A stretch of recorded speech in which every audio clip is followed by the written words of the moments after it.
Hey everybody. Happy morning. Giddy up. I promised today that we would look at the perhaps strangest indicator ever made in all of humanity and forever, and that would be pi pivots.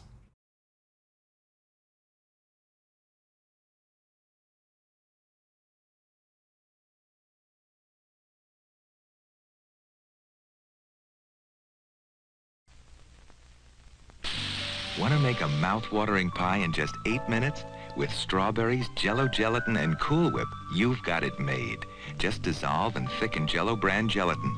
Blend in Cool Whip non-dairy whip topping and sliced fresh fruit. Spoon into a ready-made graham cracker crust and chill.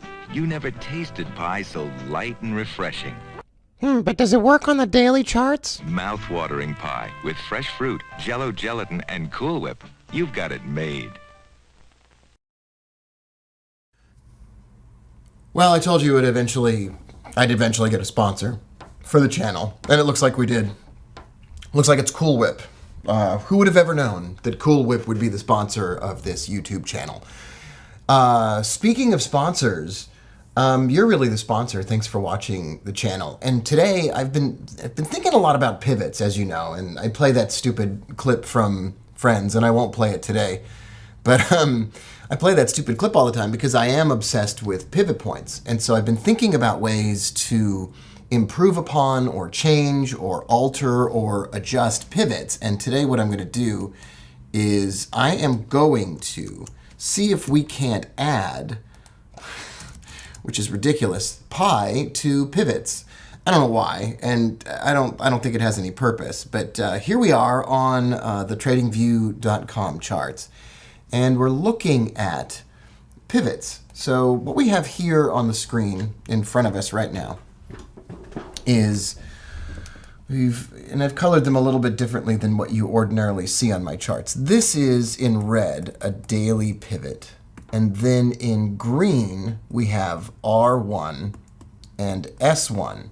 And if you are not familiar with what pivot points are, they originated with floor traders on the commodities exchanges, and not every one of them would bring a card to work, but many of them would bring these cards to work, and on these cards would be levels, and these would be levels at which they knew price would bounce or could bounce, or they were levels that they thought price could get to, or they were magnets. And these were pivot levels. And pivots are simply yesterday's high plus yesterday's low plus yesterday's close added together and then divided by 3, and that ends up as the middle point in the daily pivot. Now there are other levels as well. There are R levels for resistance and S levels for support. And these are calculated with a pretty standard formula that you can see on the screen right here. And today we're going to focus our attention on the traditional R levels and S levels number 3. So let me just make sure we're all good here, and we are. All right, there we are. Okay, so traditionally, the R3 level, which is green right up here, is calculated with yesterday's high plus 2 times the pivot point minus the low. I don't really care that that's the case, but I just thought you might be interested to know the technical mumbo jumbo. And S3 is yesterday's low, minus 2, not plus 2, minus 2 times yesterday's high minus the pivot point. That's how those levels are calculated. And so you end up with a level below price and a level above price, and you end up with the pivot point. Now, what I thought I would do is I thought I would do something interesting and change the 2 to a 3.14, and you'll see me do this right on the screen here.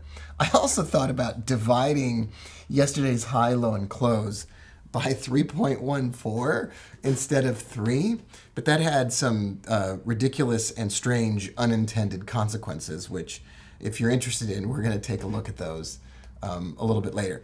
So here in the formula down below, I'm changing these numbers from 2 to 3.14.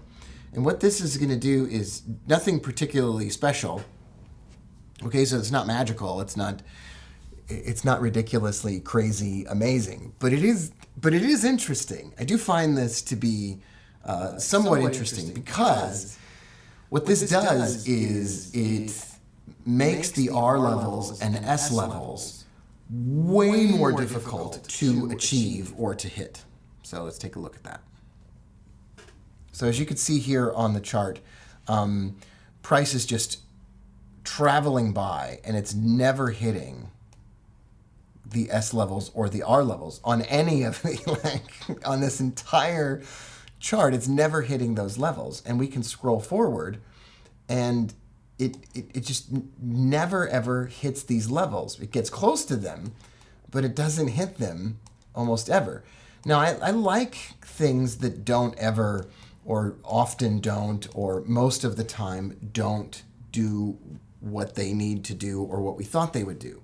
And the reason is when you have something like this that is very rare and happens almost never, you know that you are in a situation where price has done something special, and then, well, it's an indication that we should start paying attention. And that's exactly what I think happened here. So all of a sudden, a support level 3, so S3 was hit right here. And it took like 70 or 80 days for that to happen. And I thought to myself, hey self, what if that meant something? What if we were able to, at that point, say, this is so difficult for the market to achieve that I might immediately, even though this is a rare occurrence and it might only happen every once in a while, maybe what I'm going to do is I'm going to stand up and pay attention and I'm going to take a reversal trade. I like that idea. So there's nothing particularly special about pie other than it's delicious with Cool Whip on it. But maybe we take a buy trade right here. And we go ahead and buy this currency pair, the euro, and we'll look at a stock in a moment. And then we just maybe ride that up to, I don't know, we hold that for maybe a day or two, maybe just 48 hours. And then it never happens again. I don't think it happens again even one time on this entire chart. I don't think it happens again at all. Oh, there it is. Look at that. That's delightful. Look at that. Well, that is an interesting occurrence. Another S3 hit and a buy trade, and that's delicious. I like that. Give me some more of that. All right, well, let's check out, let's do two things. Let's check out a stock. I don't know what stock you want to look at. Oh, Rob, I want to look at Tesla. Thanks for your suggestion. Excuse me. I'm very sorry about that. When I do this live, I can't cut that stuff out. I've got to look at the 15-minute chart because otherwise this doesn't work. And let's just look at places where Tesla hits. Let's just look at places where Tesla hits this level. All right.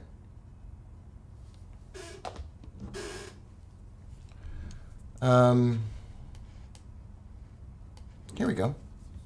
Great. So let's look at this. R3 is hit, and there's Knoxville divergence. This is a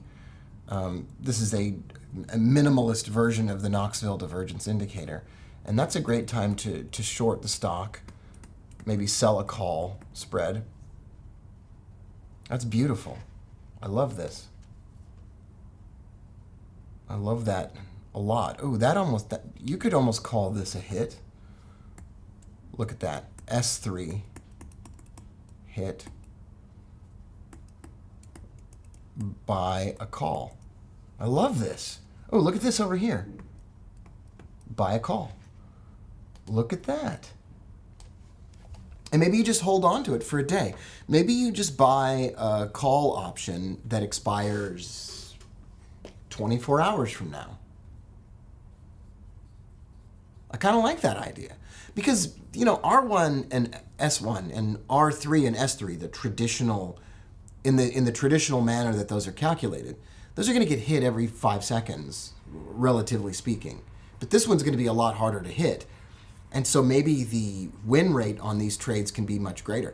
And you notice there's almost no movement past that low when it hits that low. When it hits that S3 or it rises up to hit that R3, there's almost no further significant movement after that. So that would be a great indication that it's a good place to put the stop loss. So there's two more things that I want to do. I want to change all of this to, so I'm going to save this. And then I'm going to save as Pi Pivots Weekly.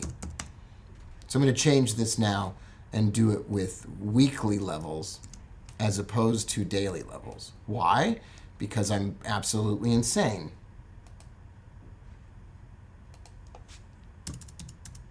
I don't know. I'm naming all these things weird things. Okay.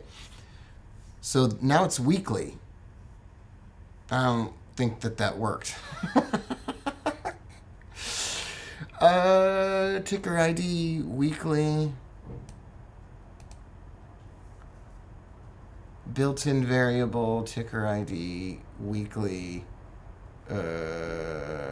input, minimal, blah, blah, blah. All right, so maybe that didn't work. Maybe it did work and I just wasn't paying attention. It's hard to do these things live. When I'm doing this live, it's a little bit more difficult. Okay, so the next thing I want to show you is that I divided it by 3.14 instead of 3. So you'll remember that the traditional pivots are calculated with yesterday's high, low, and close added together and divided by 3. So what I did was I changed it to 3.14. And what you'll see here, and what happens is, once I click save here, all of these pivot levels are going to end up below price. Okay,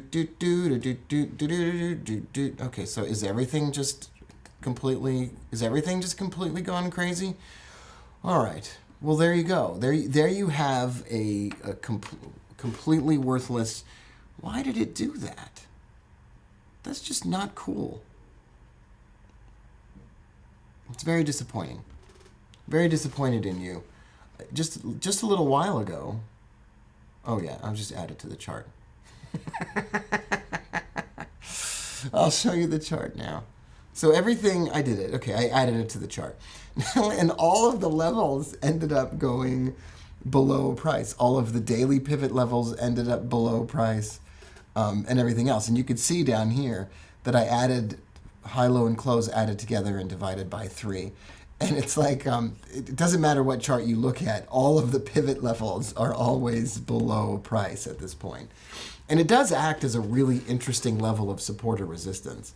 I mean, support, but it doesn't really matter. It's kind of a worthless indicator. To go one step further here, I'll show you. I pulled this up on the like the Euro US dollar and the 60-minute chart.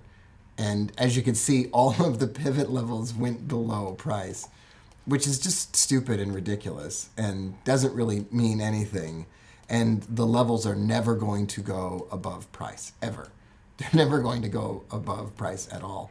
And so their value is nothing. Now, I did find that when you get a whole stack of them all right next to each other, like right here, 1, 2, 3, 4, 5, all right next to each other, that level that it was at becomes a magnet for price, and that price eventually wants to get back to that level. And so right now, for example, that's bearish for the euro, and the euro does want to get down to that old level where these ridiculous pi pivots were located. But I don't think you can turn that into a system in the same way that you can turn the S3 and the R3 levels into a system. If you like the content and if you like the video today, hit the subscribe button below, click a like button, leave a comment, let me know you love it. I love you all so much, and I'll see you tomorrow. Thanks for being here, everybody.